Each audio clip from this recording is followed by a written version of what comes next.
the question is from a stage magician, and the question is, what is the nature of magic, or what is magic, or the wonder that it invokes?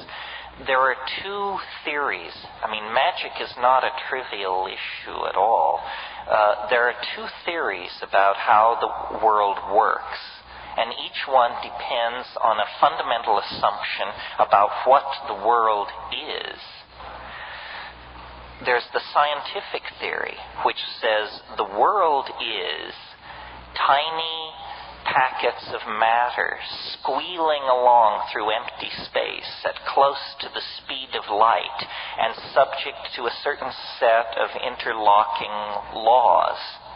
That's what science tells us the world is. Another theory is, and to my mind, a much more appealing and even intuitively correct theory, is the world is language. The world is made of language. We can say that the world is composed of little demons doing calisthenics, each one the size of a pissant's eyebrow. Or we can say the world is made out of wave mechanical packets of matter flying along at the speed of light.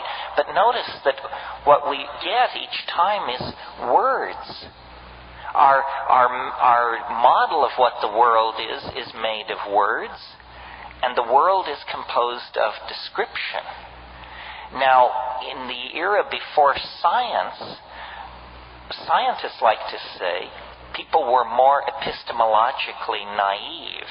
What they mean by that is they didn't have a clear understanding of the division between the inside and the outside, between what we imagine and what actually is. But if you live long enough, I think you discover what we imagine and what actually is are very close to the same thing.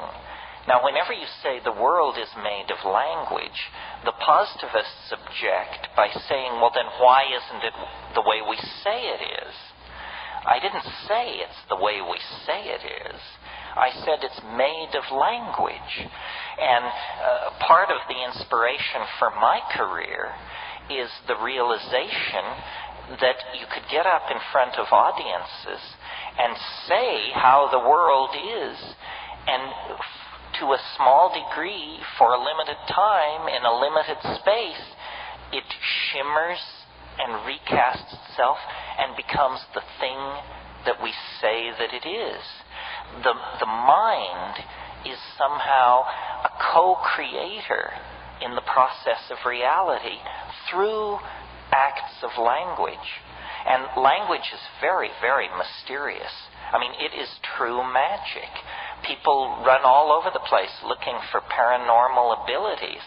But notice that when I speak, if your internal dictionary matches my internal dictionary, that my thoughts cross through the air as an acoustical pressure wave and are reconstructed inside your cerebral cortex as your thought, your understanding of my words.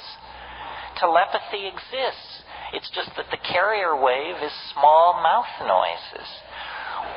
All so-called primitive people know that the world is made of language, that you sing it into existence, that what you say it is what it is, that it is maintained in existence by an act of rational apprehension.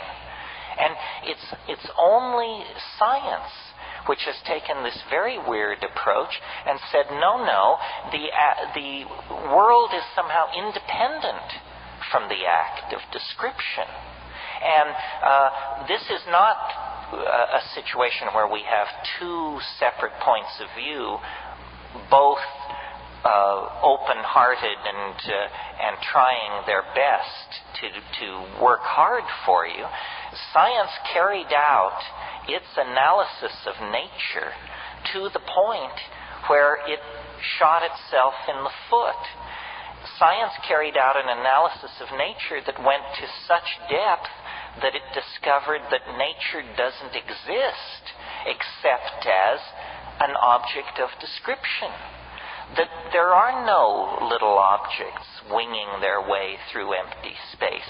There is only a situation describable by multi-leveled fishy formula, and when you drop a mind into that situation, the fishy formula condense out into a little particle which can be measured.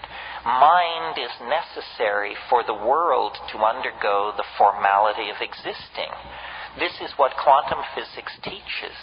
Unfortunately, this news has not reached the other sciences. This is a real failure on the part of science. You see, throughout the 19th century, physics was the paradigmatic science. It was the science everybody envied. It's not unusual in physics for theory and experiment to be congruent to 3 decimal points of accuracy. That just causes scientists to go wild. They love that when theory and measurement fall into congruency like that. And so everyone wanted to be like physics. Chemistry sought that, sociology, psychology, biology. Meanwhile, physics, pursuing the exploration of matter, broke through to a domain where matter ceased to be definable, ceased to even exist in any ordinary way, seemed to behave in incredibly strange ways. Time flows backward.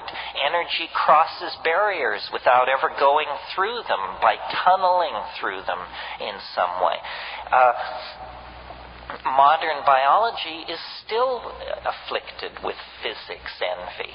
Meanwhile, physics has gone on to a realm of such exotic and surreal uncertainty that it's at this point to the left of psychology in the precision of its metaphors. So science has undercut itself and now exists in a state of unrecognized crisis that hopefully the psychedelic experience will exacerbate to the point where this will arrive on the plate of every experimentalist and observational and observer of nature.